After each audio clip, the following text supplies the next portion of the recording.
poner a grabar y les comparto pantalla.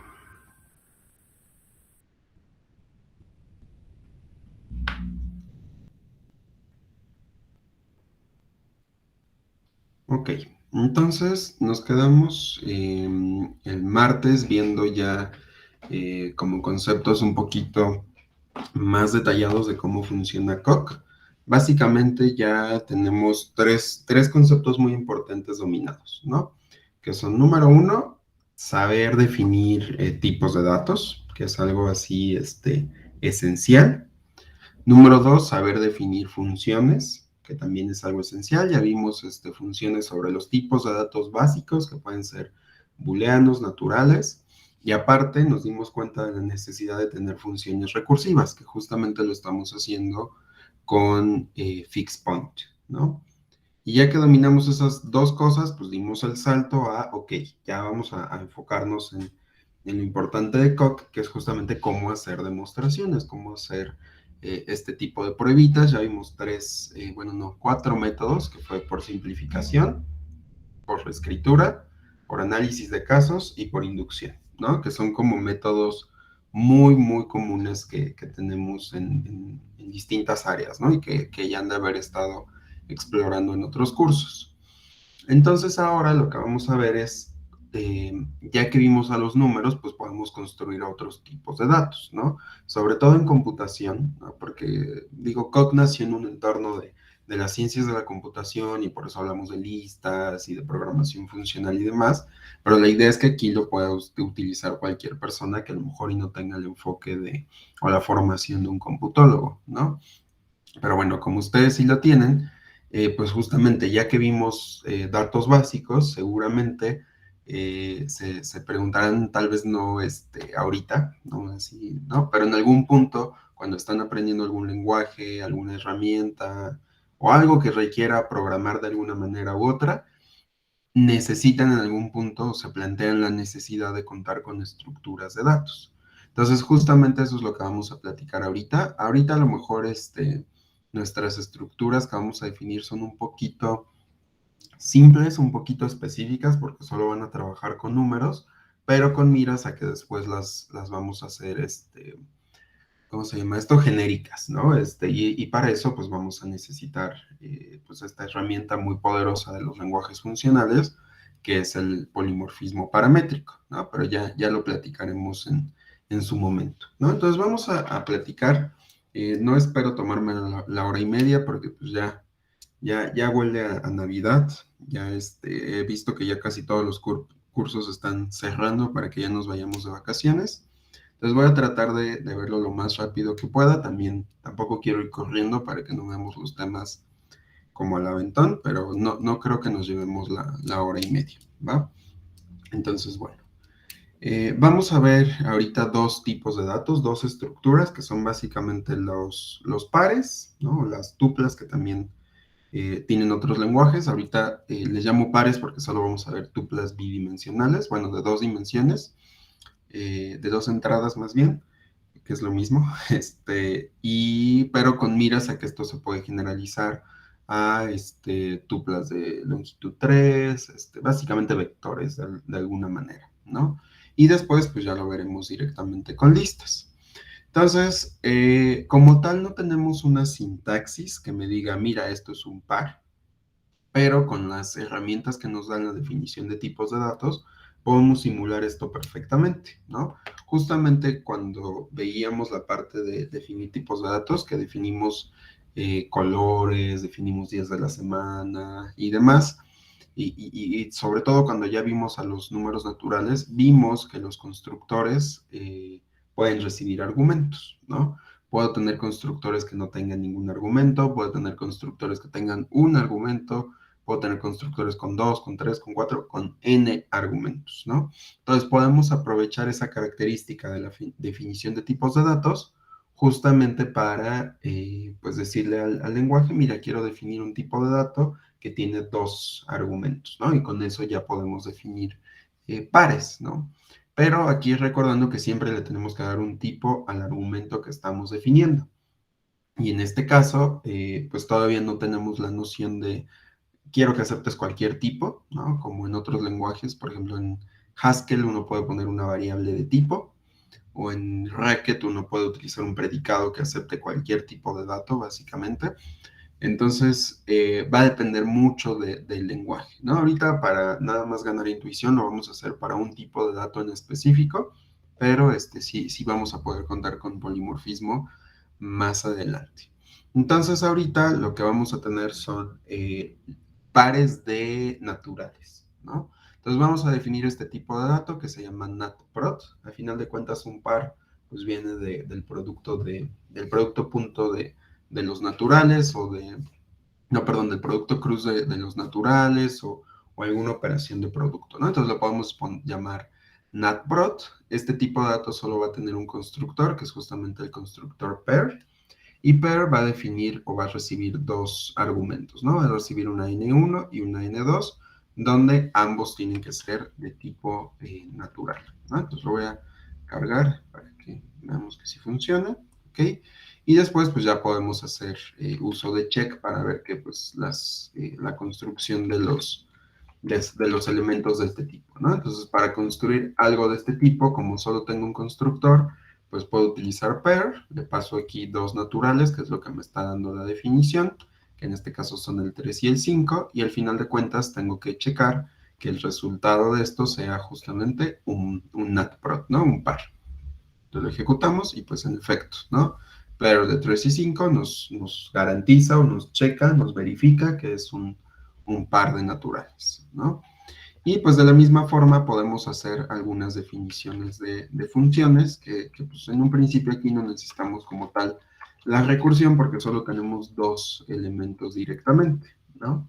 Entonces, por ejemplo, puedo definir la función first, que pues como su nombre lo dice, nos va a dar el primer elemento de un par, ¿no? Entonces recibo como argumento ese par, y como el par está construido con números naturales, pues evidentemente si yo pido el primer elemento de un par, pues voy a obtener como salida un número natural, ¿sale? Entonces le hacemos match a ese argumento. Como el único constructor es este, pues entonces en caso de que la P que me hayas pasado sea un par que tiene sus entradas X y Y, pues devuelve como resultado una X, ¿no? Es muy sencillita esta función. Y de la misma forma podemos revisar la función second, ¿no? Que va a ser exactamente lo mismo, recibe un par, devuelve un natural, le hacemos match a P. Si resulta que es un par que tiene X y Y como entradas, pues quiero la segunda, entonces devuelvo Y, ¿no? Entonces, ya que definí estas dos funciones, puedo utilizarlas, ya sea con example o con compute, como ya habíamos platicado hace algunos ayeres. Entonces, yo puedo venir justamente a hacer aquí compute de first, de pair 3 y 5, y pues, dada la definición de first, pues me va a dar esto un bonito 3. Ah, bueno, aquí me faltó el punto para que no colapse, ¿no? Y me dice que justo, ¿no? El primer elemento de un par es justamente el número 3, ¿va? Después, pues evidentemente estar escribiendo los pares así funciona, y en lenguajes parentizados y con notación prefija como Racket, Lisp o algún otro hijo de Lisp, pues como que estamos muy acostumbrados a esto y no nos molesta, ¿no? O sea, yo por ejemplo, que como estamos en el curso de lenguajes con Carla, y siempre estamos usando esta notación, pues no me molesta, ya llegué a un punto de aceptación de que ya me acostumbré, mi mente cuenta paréntesis automáticamente, pero la realidad es que esto no siempre es tan intuitivo para todos, ¿no? De hecho, creo que ya les había platicado que estamos en el team hijos de Lisp y en el team hijos de Haskell, que de hecho Haskell es hijo de Lisp, pero bueno, como que se separó mucho. Y entonces muchos artículos, muchos papers en el mundo de la investigación se hacen o usando una sintaxis similar, un pseudocódigo de Lisp o un pseudocódigo de Haskell, ¿no? Como que siempre estamos entre esas dos vertientes. Y entonces justamente este tipo de lenguajes como Coq, que nacieron de OCaml básicamente, OCaml es como otra vertiente, una tercera vertiente que existe, en este tipo de artículos, pero es justamente la vertiente europea, ¿no? Entonces aquí casi todo lo vamos a tratar de adaptar a esta noción de cómo se escriben las cosas en OCaml, ¿no? Entonces la notación, casi siempre todas las notaciones que vayamos definiendo se van a parecer mucho, mucho a OCaml, pero también si no les gusta esa notación o algo, ustedes la pueden modificar para que se parezca a Haskell o para que se parezca a otro lenguaje que a ustedes les acomode, ¿no? Entonces, por ejemplo, a mí no me molestaría estar escribiendo así los pares, pero vamos a suponer que pues sí les molesta y les choca estar poniendo esto. Entonces podemos definir esta notación donde pues podemos decirle a Coq, quiero que cada que alguien cree un par, pues le ponga esta notación de poner los paréntesis y entre los paréntesis los elementos separados por comas. Aquí para que notation funcione correctamente, tenemos que poner espacios entre los símbolos que queremos que utilice la representación, ¿no? Es decir, X, bueno, para empezar esta notación se va a traducir internamente a pair de XY. Entonces, X y Y, que son los elementos que estoy usando para describir la notación, los tengo que poner como aislados de otra cadena para que Coq detecte automáticamente que estos son los elementos que van a conformar la notación. Entonces ahora lo que voy a hacer es que cada que yo escriba algo entre paréntesis y otra vez me faltó el punto, algo entre paréntesis y separado por comas, pues eso va a terminar siendo justamente un par, ¿no? Entonces ya tenemos dos maneras de hacerlo. Notemos que aquí no estamos dando una operación como tal, sino que estamos dando la notación para un valor. Entonces no es relevante que demos, por ejemplo, las reglas de asociatividad o las reglas de precedencia, ¿vale? Entonces, por ejemplo, yo ya puedo hacer exactamente el mismo compute, solo que ahora usando esta notación, ¿no? Estoy usando el first, sigo creando un par, pero ya usando esta notación mucho más intuitiva, ¿no? Que es más o menos como la noción de los naturales, que yo puedo poner tal cual 3 o 5, pero internamente es el sucesor del sucesor del sucesor de 0, ¿no? Pero eso ya nos los regala Coq por default. Y luego, dado que estamos definiendo esta notación, pues también podemos usar esa notación para hacer nuestras funciones, ¿no? Por ejemplo, aquí las funciones las estamos haciendo en términos del constructor, pero una vez que yo ya definí una notación para algún tipo de dato o para alguna función o algo por el estilo, ya las puedo utilizar directamente en el pattern matching, ¿no? Por ejemplo, aquí estoy redefiniendo otra vez la función first, pero ahora en lugar de ponerle explícitamente el constructor pair, le estoy poniendo la notación que acabamos de hacer. Realmente la función hace exactamente lo mismo. Recibe un par de naturales, devuelve un natural, le hace match a P, pero ahora en términos de esta notación que definimos. Y entonces, si yo encuentro un par que tiene X, Y, pues devuelvo simplemente la X, ¿no? Es algo muy, muy sencillito, ¿no? Digo, poco a poco se va a ir complicando, pero ahorita estamos haciendo pues cosas bastante sencillas, ¿no?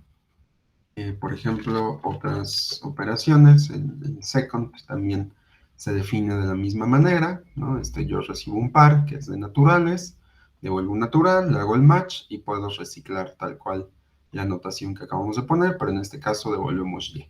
Realmente esto es una cuestión más de estilo de cada programador. Bueno, por ahí hay una frase, bueno, no frase, pero hay una discusión de cómo le llamamos a los usuarios de Coq, ¿no? Porque, o sea, sí estamos programando funciones y podemos escribir programas básicamente, pero vamos, la carnita o la esencia de Coq es pues ser el asistente de pruebas, hacer demostraciones. Pues como tal, no es programación, pero sí lo es, porque es básicamente lo mismo. Entonces, ahí hay una discusión. Entonces, ahorita voy a evitar la palabra programador, ya después retomamos esa idea. Le voy a llamar usuario de Coq ahorita, pero realmente no hay una palabra como tal. Ya después discutimos de eso cuando veamos sobre todo la correspondencia que hay entre estos dos enfoques de la programación y la lógica, ¿no? Pero ya nos meteremos en eso después. Otra función que podemos definir, pues es justamente una función swap. Esto es como un clásico también en los lenguajes funcionales. Casi siempre nos dan alguna sintaxis para definir tuplas o pares y después nos definen esas tres funciones, first, second y swap, ¿no? Por ejemplo, Haskell tiene también swap. Entonces aquí el swap pues es algo muy sencillito, lo que vamos a hacer, aquí ya hay una función swap en Coq, entonces para distinguirla y que no nos vaya a chocar la definición, le ponemos un guión bajo y pair. Va a recibir un par de naturales, me va a devolver otra vez un par, y entonces hacemos el match, y si se dan cuenta está haciendo match con un par que tiene como entrada XY, y me va a devolver otro par, pero con entradas YX. Perdón. Entonces, justamente esta parte de usar la notación, pues ayuda bastante también al pattern matching, ¿no? Esto también podría ayudarnos mucho, por ejemplo, cuando definíamos a los naturales, en vez de estar definiendo las funciones tal cual con sucesor o con los constructores tal cual, pues podríamos poner ahí alguna notación para el sucesor, que sea, por ejemplo, n+1, o para el predecesor, ¿no? Alguna notación que nos haga la vida más fácil. Pero si a ustedes no les molesta trabajar con esa notación, pues no hay por qué estar modificando nuestras definiciones, ¿va? Entonces, estas son algunas funciones sobre los pares. Y pues si ya estamos definiendo una sintaxis para los pares, funciones y demás, pues evidentemente podemos ya hacer algunas pruebas también con estos tipos de datos, ¿no? Entonces, por ejemplo, vamos a checar algunos teoremas para que veamos qué tienen en particular. Entonces, por ejemplo, tenemos este teorema que me dice, para todo n y m números naturales, se cumple lo siguiente, ¿no? Si tú tienes un par, si tú tienes un par n, m, entonces ese par va a ser exactamente lo mismo a que tú construyas otro par, obteniendo el first de ese par y el second de ese par, ¿no? Entonces es algo muy sencillito, ¿no?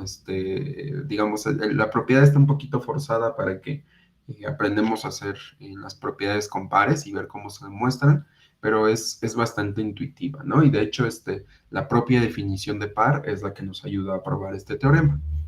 Entonces lo cargamos y pues ahí tenemos nuestra meta, que es llegar a ese proceso.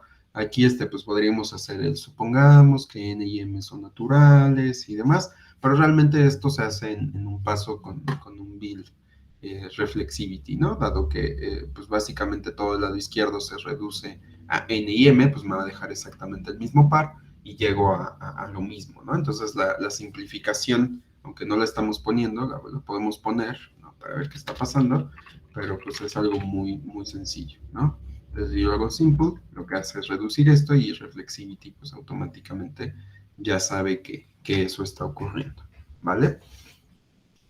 Otra propiedad que tenemos, que aquí no nos va a funcionar una prueba por simplificación, por estructura, pues estoy definiendo este teorema que se llama pares 2, entonces me dice para todo par de naturales, que si se dieron cuenta aquí lo pusimos explícitamente, dijimos n y m son naturales y entonces construyo este par, pero aquí estoy diciendo voy a tener un par de este tipo, ¿no? Entonces para todo par que sea de naturales, se cumple esta propiedad, esa p que tú tienes se puede construir sacándole el first a p y el second a p. Sin embargo, aunque aquí estoy haciendo, digamos, todo bien, como que estoy combinando de alguna manera las notaciones, ¿no? Del lado izquierdo estoy poniendo tal cual solo el par, no estoy poniendo explícitamente cuál es su lado izquierdo ni explícitamente cuál es su lado derecho. Y del otro lado sí estoy utilizando la notación de paréntesis y coma, ¿no? Donde pongo primero el primer elemento y después pongo el segundo. Entonces, esta situación donde yo estoy combinando, pues de alguna manera la sintaxis, a Coq no le gusta mucho, ¿no? Y entonces me dice, no, pues la verdad es que no tengo ni idea de qué estás tratando de hacer, ¿no? Y esto ocurre justamente porque no tengo un valor de P concretamente. Aquí sí los tenía, ¿no? Quiero comparar esta N con el valor que me dé y esta M con el valor que me dé esta otra propiedad.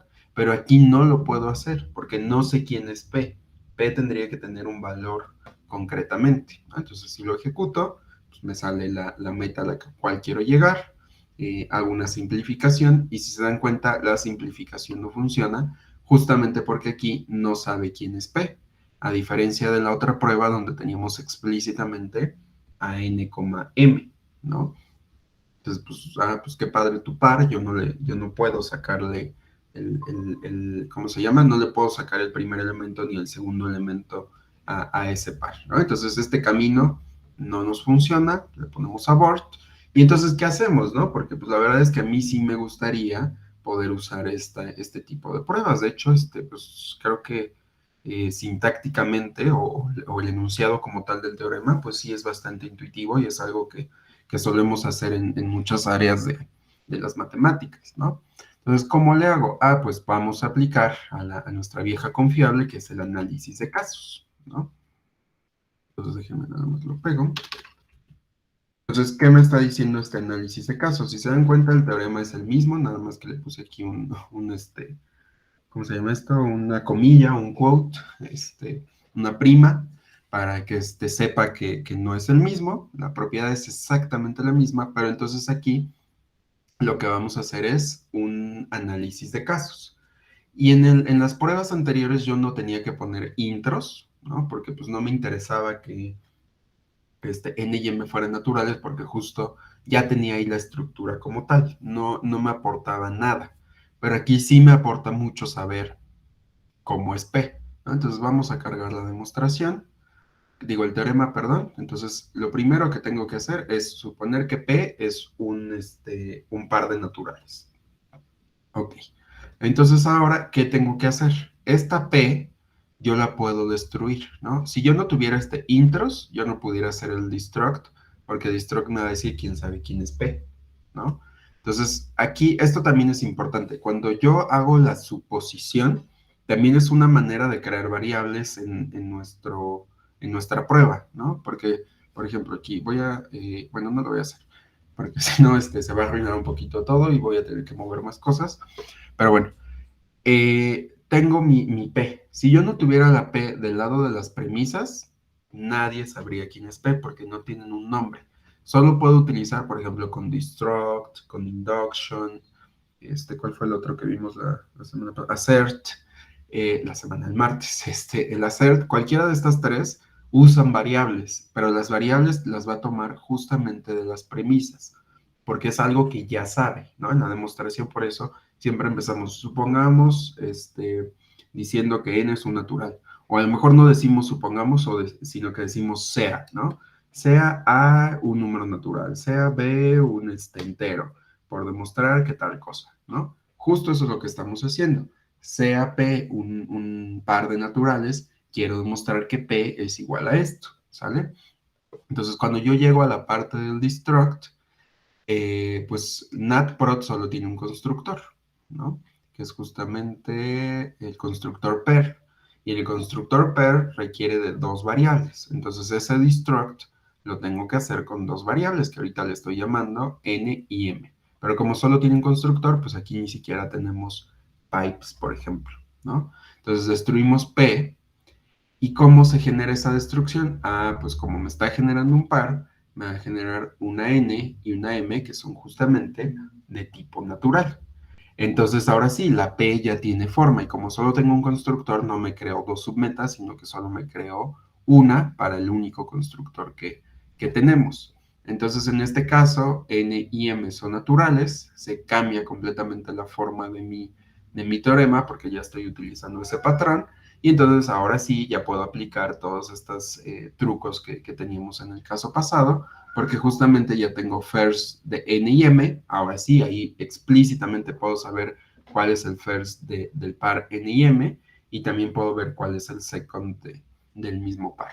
Entonces, si yo lo ejecuto, ya le aplico el simple, ¿no? Ya me simplifica, y puedo hacer mi reflexivity correctamente, y aquí le puse una U de más.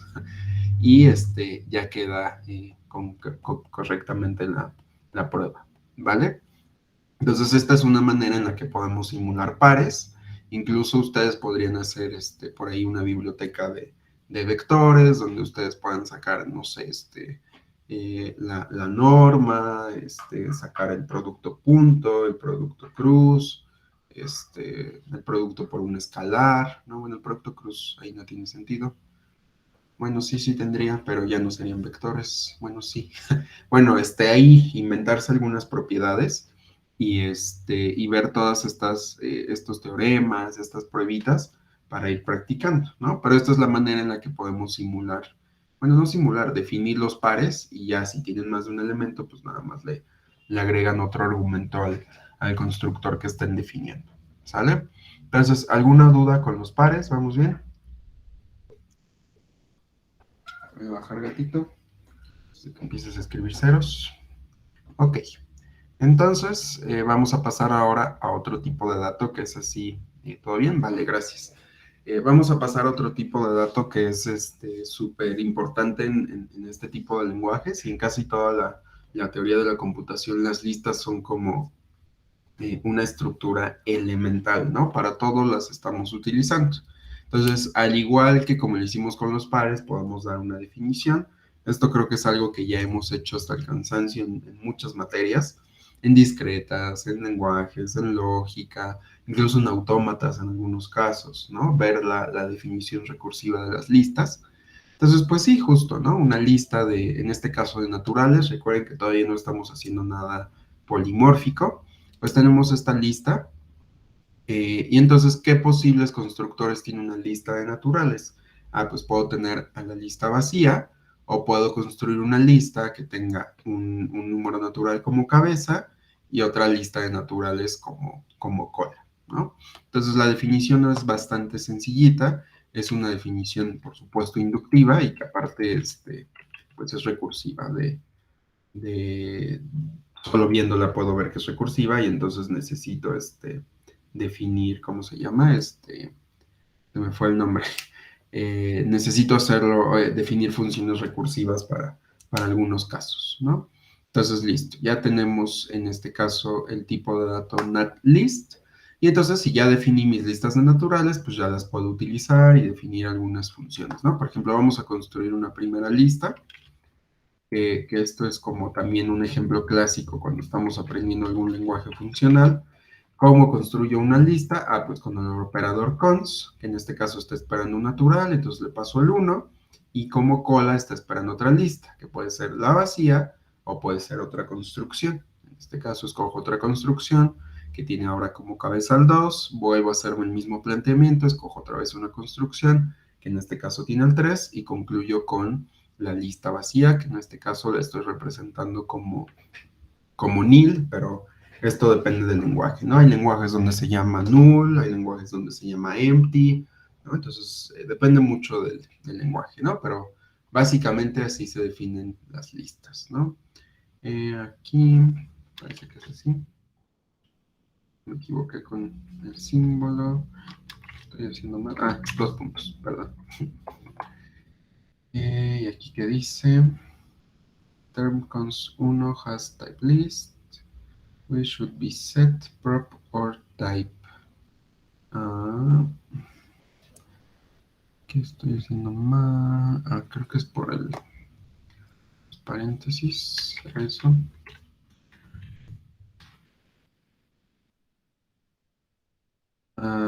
No, ya sé qué está pasando. Déjenme ir a mi acordeón. Un segundo.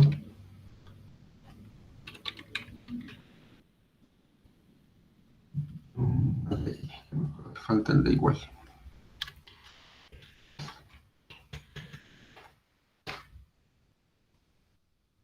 Ahí está, ¿no? Todavía me hago bolas con la sintaxis, porque en algunas materias estoy hablando de Racket y en otras luego pasa cambio de semestre y estoy hablando de Haskell, luego cambia el semestre y ya estoy hablando de otro lenguaje, entonces ya tengo revuelta la sintaxis de muchos lenguajes, ¿no? Entonces ahí, este, ya estoy recordando poco a poco la sintaxis de Coq, ¿va? Entonces, bueno, esta es una lista que tiene sus 3 elementos. Y luego, pues evidentemente estar escribiendo esto, pues está muy feo, ¿no? Muchos lenguajes te dicen, no, pues, otra vez la familia Lisp dice, ok, vamos a seguir usando cons, todo el mundo hace aquí cosas prefijas y con paréntesis, entonces, ni modo, ¿no? O sea, aguántate y vas a tener que estar escribiendo cons con paréntesis. Pero tenemos otros lenguajes como Haskell y OCaml que dicen, bueno, tal vez mi sintaxis sí está un poquito fea, entonces te voy a dar otro operador que se llama, bueno, no otro operador, pero te voy a dar una versión de azúcar sintáctica que pues nada más pongas 2 puntitos o a lo mejor 4, pero ya, ¿no? O sea, no tienes que estar escribiendo cons. Entonces nosotros vamos a definir esa notación usando la notación que nos da OCaml, ¿no? Acuérdense que coq viene de OCaml, entonces pues hay que ir como respetando ese tipo de cosillas, ¿no? Entonces vamos a definir la notación donde tenemos x, 4 puntitos y una L, y esto que va a representar, pues la operación de hacer cons de x con L, es decir, esto representa una lista que tiene como cabeza x y como cola a L, ¿no? Y aquí, dado que sí voy a tener que ir, por ejemplo, si yo hago 2 veces un cons, necesito saber cuál de los dos se tiene que hacer primero, pues entonces necesitamos definir tanto la precedencia como la asociatividad. Entonces le vamos a poner una precedencia de 60 y le vamos a dar una asociatividad por la derecha, ¿no? Que es justo lo que estamos viendo en esta parte de aquí, ¿no? Que asocia a la derecha. Entonces ya tengo esa notación y por supuesto también tengo que darle una notación para que yo lo pueda construir como una lista, ¿no? O sea, explícitamente poner los corchetes, separar los elementos con comas, también nos podría ayudar. Entonces, esta notación nada más es una versión endulzada de esto, pero también está medio feo estar escribiendo las listas así todavía, ¿no? Porque ¿qué tendríamos que hacer? Pues aquí sería lo mismo, ¿no? Sería 1, los puntos, 2, los puntos, 3, los puntos y nil. Y pues otra vez está medio feo, ¿no? Entonces podemos usar una notación para escribir las listas con corchetes y separar los elementos con comas, ¿no? Entonces, primero definimos la notación para nil, ¿no? Porque si no, pues no me va a permitir construir la lista.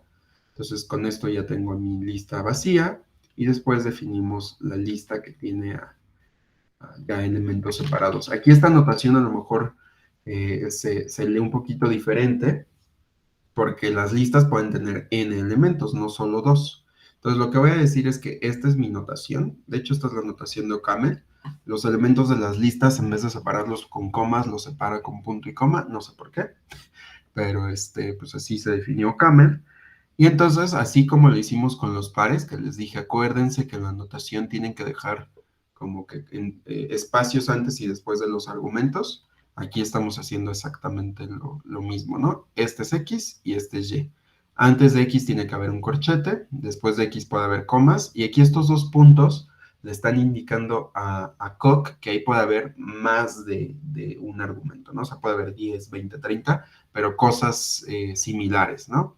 Y aquí vamos a tener a Y. Entonces, del lado derecho le vamos a decir cómo construir esa lista, que en este caso, pues, es exactamente lo mismo. Vamos a utilizar el operador cons, le ponemos su bonita X, entonces me está diciendo que este elemento siempre es la cabeza de la lista. Después aquí ponemos los dos puntitos, indicándole a Coq que básicamente tiene que abstraer exactamente el mismo patrón que esté aquí. Le ponemos aquí a Y, ¿no? Y le decimos nil. Esta línea de aquí es la que nos va a permitir que nil no tenga que ponerse explícitamente en la lista, ¿no? Porque aquí estoy poniendo explícitamente nil como una variable o como un nombre importante y del lado derecho no está apareciendo, ¿no? Y después le ponemos otra vez los puntitos para indicar que ahí puede haber más paréntesis o más parte de la expresión y terminamos con un paréntesis que cierra. Entonces lo cargamos, todo funciona ok, y entonces ya tenemos más maneras de definir a las listas que pues, la notación de cons, que a veces les digo que es un poquito fea.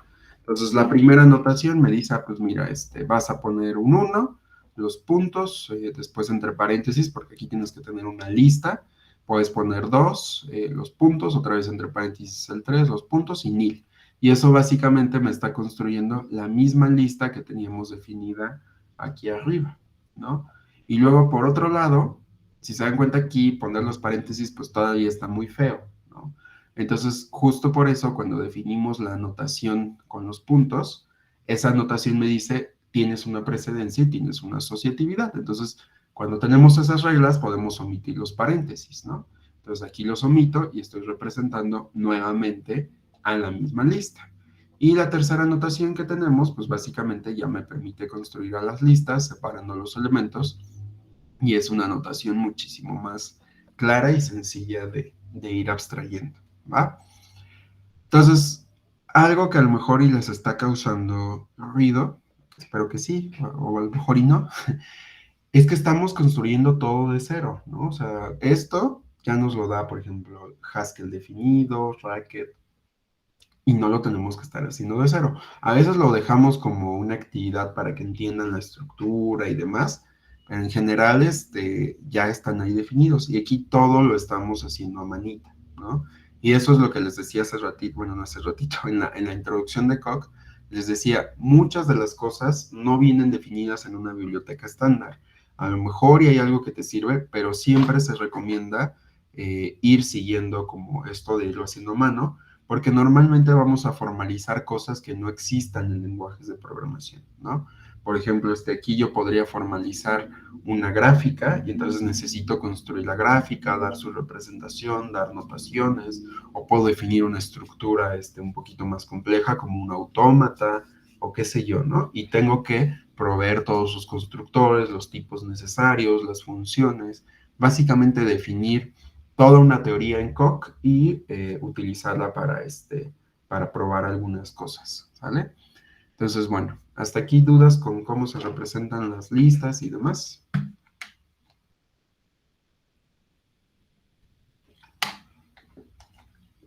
Va, perfecto. Entonces, vamos a pasar ahora pues a definir algunas funciones. Ya nada más con eso concluimos, no vamos a hacer pruebas todavía, porque eso requiere un poquito más de tiempo. Y las vamos a hacer sobre listas, ¿no? Y obviamente si estamos haciendo pruebas sobre listas, vamos a necesitar ahí inducción, pero no cualquier inducción, sino inducción estructural, ¿no? Entonces, le quiero dedicar una clase a eso, ¿va? Entonces, bueno, vamos a definir algunas funciones que vamos a requerir ya en otras sesiones. Entonces, vamos a definir primero que nada la función repeat.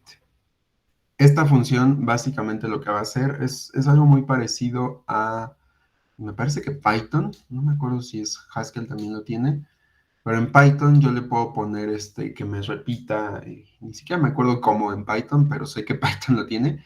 Yo le puedo decir, mira, toma este número y quiero que lo repitas 20 veces, ¿no? Entonces le doy, por ejemplo, el 5 y me crea una lista con 5, digo, con 10 5, ¿no? O con 20, dependiendo del número que le estemos dando. Entonces, esta función que estamos definiendo aquí va a ser recursiva, por supuesto, por eso es un fixed point, y se va a llamar repeat. Entonces, le vamos a pasar un número natural, bueno, dos, que van a ser una n y un contador. Ahorita vemos por qué es necesario tener dos. Y con base en eso, pues ya bueno, n es el número que vamos a repetir y count es el número de veces que lo queremos repetir. Entonces, los dos tienen que ser naturales y a final de cuentas voy a tener una lista de números naturales, ¿va? Entonces le hacemos match a count, ¿no? Acuérdense que siempre tenemos que elegir sobre cuál va a ser la recursión. N va a ser siempre el mismo número, ¿no? Porque lo voy a pegar y pegar y pegar consigo mismo 80,000 veces, pero el número no va a cambiar. Entonces no podría guiar la recursión. El count sí nos va a guiar la recursión porque es el que nos dice cuántas veces tengo que repetir a la N, ¿no? Entonces le hacemos el match a count, ¿no? Le decimos, ok, si te piden 0 veces repetir el número, pues ponle nil, ¿no? O sea, pues no hay nada que repetir. Y si lo que quieres repetir, recuerden que los naturales se hacen match con esta estructura.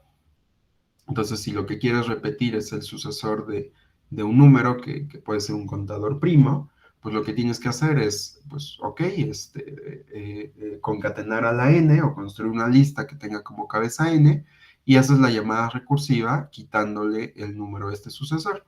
Entonces, si lo queremos leer, digamos, en español o en otro lenguaje, aquí básicamente yo tengo m. Entonces, si yo tengo m, lo que voy a hacer es que voy a concatenar m o construir una lista que tenga como cabeza m y lo hacemos en repeat de n con m menos 1. ¿Va? Entonces, eso es lo que me está expresando este sucesor. Si tienes el sucesor de un número, pues le vamos a ir quitando 1, entonces nada más te quedas con ese número. De forma tal que en algún punto llegue al 0 y el último elemento de la lista, pues termine siendo la lista vacía, ¿no?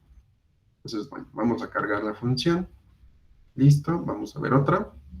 Este es un clásico que en todos lados usamos, entonces no creo que haya muchos problemas, que es la longitud, ¿no?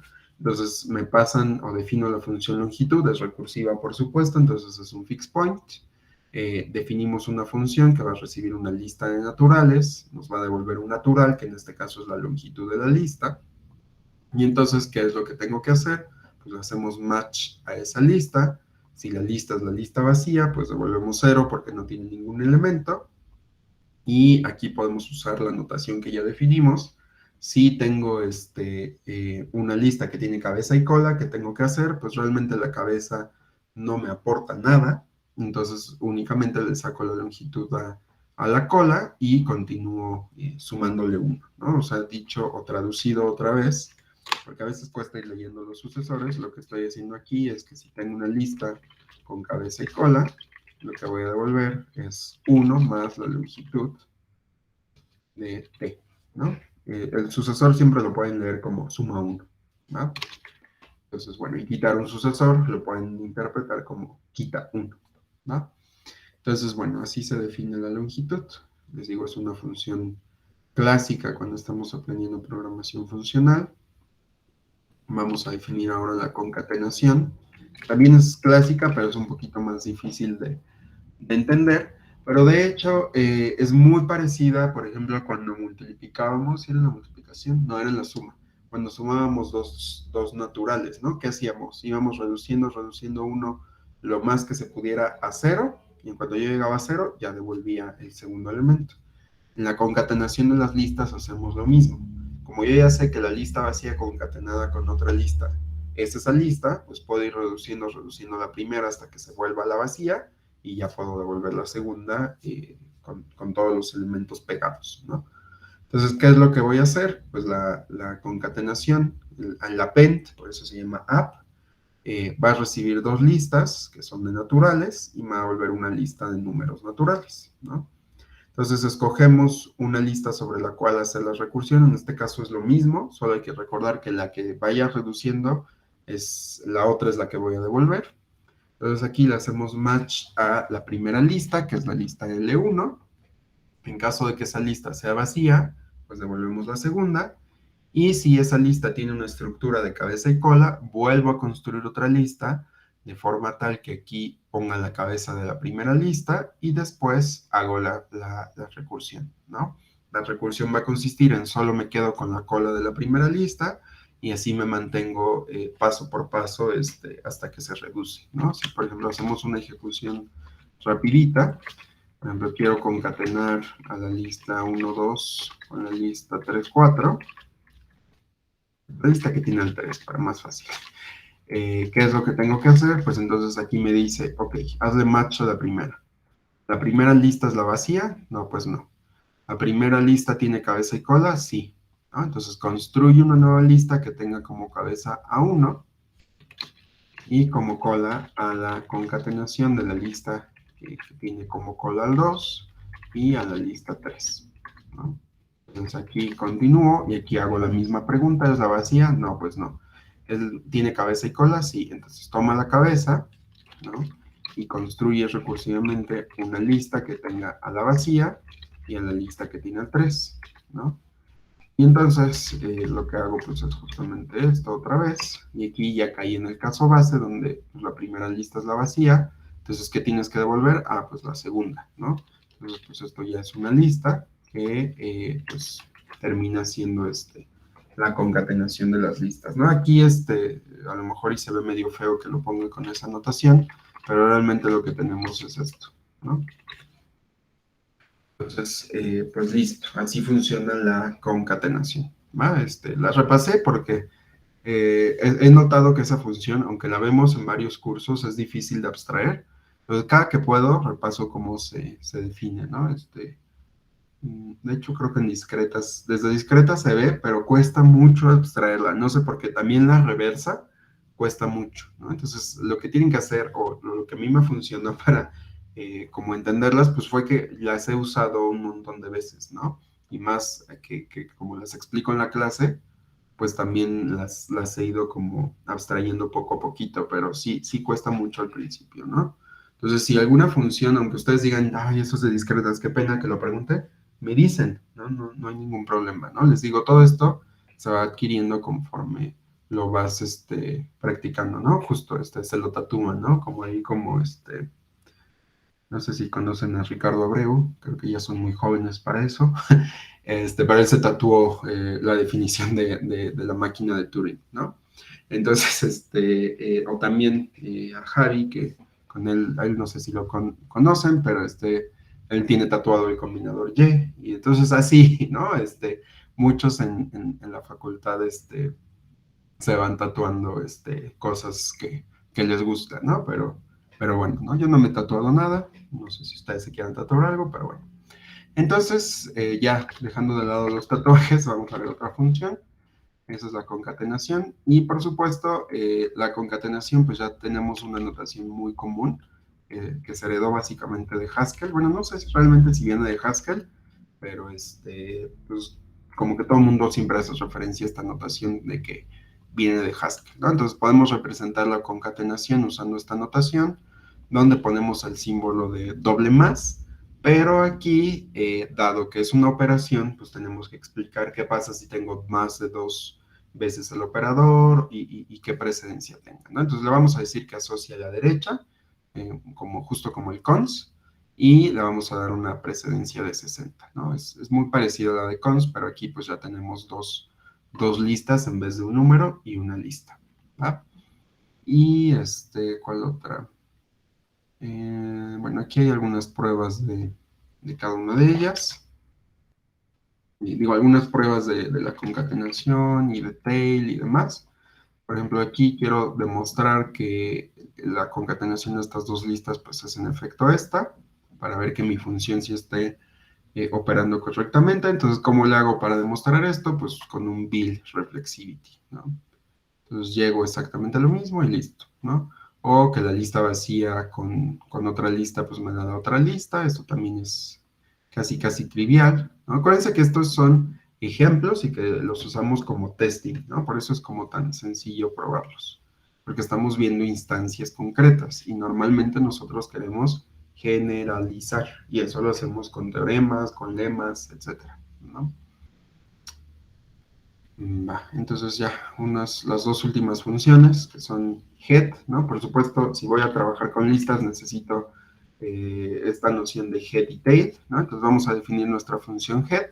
Y aquí hay un caso muy particular con esta función. Y siempre se toca cuando estamos hablando de programación funcional. Ustedes tienen una lista que no tiene elementos, la lista vacía. ¿Cuál sería el head de esa lista? Pues ahí hay varias discusiones, ¿no? O devuelvo la lista vacía, lo cual podría causar un falso positivo de que la lista sí tenía por ahí alguna estructura y tenía como cabeza la vacía, podría darse. Devuelvo un error de esta lista no tiene nada, o me establezco un valor por default que se devuelva cada que tengo a la lista vacía. Realmente no hay uno que sea el bueno, ¿no? Porque va a depender mucho del contexto. O incluso si están hablando de lenguajes, por ejemplo, que tienen el tipo maybe, que es el caso de Haskell, aquí podríamos decir, pues devuelve un maybe de los naturales, y entonces el head de la vacía es nothing, y el head de otra lista es just esa cabeza, ¿no? Entonces hay muchas formas de atacar este tipo de problemas, pero dependen mucho del problema que estén tratando de resolver. Entonces aquí vamos a seguir la tradición de ponerle un valor por default, pero les digo, no se casen tanto con esta forma porque depende mucho del lenguaje que estemos trabajando y del problema particular. Entonces, ¿qué va a recibir nuestro head? Va a recibir un valor por default en caso de que la lista sea vacía, va a recibir la lista como tal y me va a devolver la cabeza de dicha lista, ¿no? Aquí lo feo de tener un valor por default, pues es que lo tenemos que estar cargando siempre que mandemos a llamar a head, ¿no? Y eso puede ser un poquito incómodo. Entonces hacemos match, si tengo la lista vacía devuelvo el valor default, si tengo una lista con cabeza y cola, pues le devuelvo esa cabeza, ¿no? Y listo, bueno, se está tardando un poquito en cargar, pero eso es por el editor, ahorita lo ponemos, tenemos a tail, pasando, ya, después de vacaciones ya voy a tener Coquille ya instalado, lo prometo. Y me marcó, es que aquí tenía doble. Es que esto es Ajá, esto tiene que ser 2 puntos. Ahí está, ¿no? Y luego definimos otra función que es básicamente lo mismo. Aquí no necesito un caso default porque pues todas las listas siempre tienen una cola, que puede ser una lista con varios elementos o la lista vacía. Entonces aquí me pasan la lista de naturales, le hago match, si es la vacía devuelvo la vacía y en caso contrario, si tiene la estructura cabeza y cola, pues devuelvo la cola de esa estructura, ¿no? Y aquí otra vez ya se está quejando de algo. Bueno, vamos a esperar tantito. No sé por qué se está tardando tanto hoy,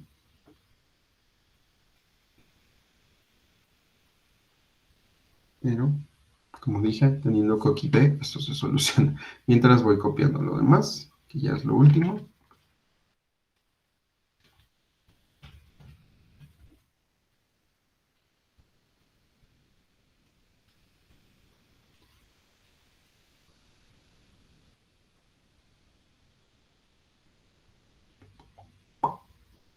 Bueno, mientras les voy explicando las pruebas. Allá. Ok, creo que más bien yo tenía que darle clic. Bueno, no importa. Entonces la prueba de head, la primera prueba me dice, ok, head, de donde tienes por default el 0 y está lista, pues evidentemente tiene que ser el 1. Entonces lo ejecutamos, hacemos la prueba, evidentemente es un reflexivity y pues listo, ¿no? La segunda prueba me dice, quiero probar que si tengo el valor por default 0 y la lista vacía, pues me tiene que devolver ese valor por default. Otra vez hacemos reflexivity, por supuesto me va a dar lo mismo. Y después tenemos esta otra prueba donde tenemos la lista 1, 2, 3 y queremos devolver la cola, ¿no? Entonces, ¿cuál es la cola de esta lista? Pues simplemente quítale la cabeza y te va a quedar exactamente lo mismo, ¿no? Entonces, así operan nuestras funciones, ¿sí? Entonces, ya definimos casi toda una biblioteca, digo, muy chiquita, pero ya definimos una biblioteca para manejar listas, le dimos su propia sintaxis, su propia notación, y con esto pues ya podemos hacer cosas más sofisticadas, como hacer pruebas sobre este tipo de estructuras. Entonces, pues bueno, hasta aquí lo voy a dejar, eso lo vemos ya en la siguiente clase, que sería volviendo de vacaciones. Entonces, como les dije, no va a haber semanal, ¿no? Disfruten sus vacaciones, al menos de esta materia, no se preocupen de nada este enero, coman mucho, tomen mucho, hagan lo que quieran en vacaciones. Si no les dejan de dar tarea a otras cosas, les prohíbo prender la computadora, pero si sí, ya, ni modo, eso ya no está en mis manos, ¿vale? Entonces, cuídense mucho y nos vemos hasta enero, ¿va? Bye, cuídense. De nada, cuídense mucho.